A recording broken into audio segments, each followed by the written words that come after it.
केंद्रीय सड़क परिवहन एवं राजमार्ग मंत्री नितिन गडकरी ने सोमवार को कहा कि सड़क परिवहन मंत्रालय राष्ट्रीय राजमार्गों पर यात्रियों को राहत देने के लिए एक समान टोल नीति पर काम कर रहा है।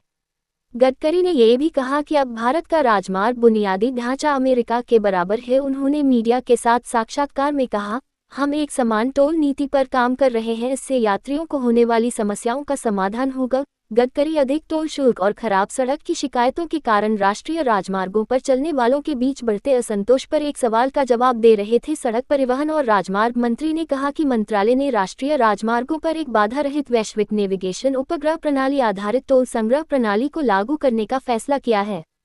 गडकरी ने कहा कि सड़क परिवहन और राजमार्ग मंत्रालय सोशल मीडिया पर यात्रियों की शिकायतों को बहुत गंभीरता से ले रहा है और इसमें शामिल ठेकेदारों के खिलाफ कड़ी कार्रवाई कर रहा है। इस समय राष्ट्रीय राजमार्गों पर कुल यातायात में निजी कारों की हिस्सेदारी लगभग 60% है, जबकि इन वाहनों का टोल राजस्व संग्रह में हिस्सा मुश्किल से 20 से 26% है।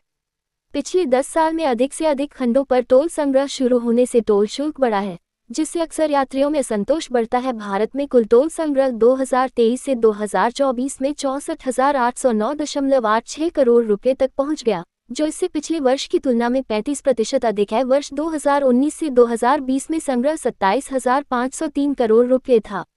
गडकरी ने भरोसा जताया कि राजमार्ग मंत्रालय 2020 से 2021 में प्रतिदिन 37 किलोमीटर राजमार्ग निर्माण के पिछले रिकॉर्ड को चालू वित्त वर्ष में पार कर जाएगा। चालू वित्त वर्ष में अब तक करीब 7,000 किलोमीटर राजमार्गों का निर्माण हो चुका है। भारतमाला परियोजना की जगह लेने के लिए नई योजना के अभाव में राजमार्ग परियोजनाएं आवंटित करने की गति काफी धीमी हो गई है। गडकरी के अनुसार पहले भारतमाला परियोजना के तहत मंत्रालय के पास 3,000 करोड़ रुपए तक की राजमार्ग परियोजनाएं आवंटित करने का अधिकार था, लेकिन अब मंत्रालय भारतमाला परियोजना के तहत किसी भी नई परियोजना को मंजूरी नहीं दे सकता है।